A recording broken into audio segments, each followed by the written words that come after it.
It was good, y'all. Welcome back to another video. I just wanted to share some very informative biblical information with you guys. I hope it would help you out. So I just wanted to talk about the root of sin, and because a lot of us struggle with sin and we're trying to give up certain sins. And so I was reading in Matthew, I believe chapter 5 through 7, and I was noticing that there was a verse talking about how if your right hand causes you to sin, you're supposed to cut it off. And obviously it doesn't mean actually cut your hand off, but what another thing I read was what was it called?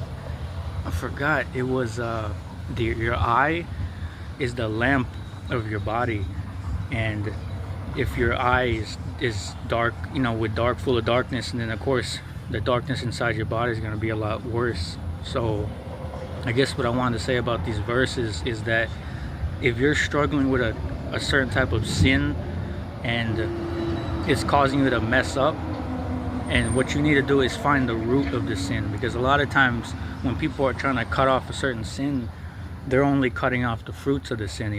Like for example, you probably heard this before, when someone says, like, imagine you got weeds growing in your yard and you just keep cutting the weed, eventually it's going to keep growing back because the root is still in the ground. So you got to dig deep in the ground and dig it up and pull it out.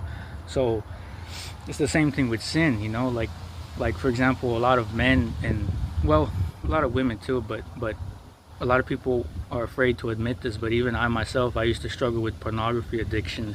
And I realized that I was always telling myself, okay, I'm not going to do that no more. I'm done with that. I'm done looking at that crap.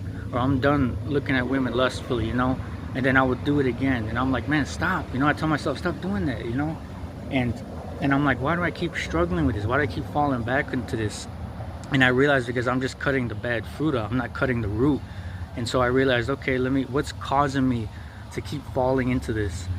And so what I did was I started installing like a blocker on my phone, so it would only make sure I'm looking at clean stuff, and that's another thing about sin, is that you got to remember that it starts in your mind. Okay, don't forget that the sin starts in your mind as a thought, and then if you keep thinking about it in your mind, it's just gonna keep growing and growing until it's bigger, until eventually you're just gonna be like, I gotta give in to this sin, And so the best thing you can do is when you first get that thought in your mind of temptation, just immediately change that thought and get rid of it. Just say, nope, I don't want to think about that anymore. All right, I hope this helps you guys. Okay, so God bless you. Have a good day.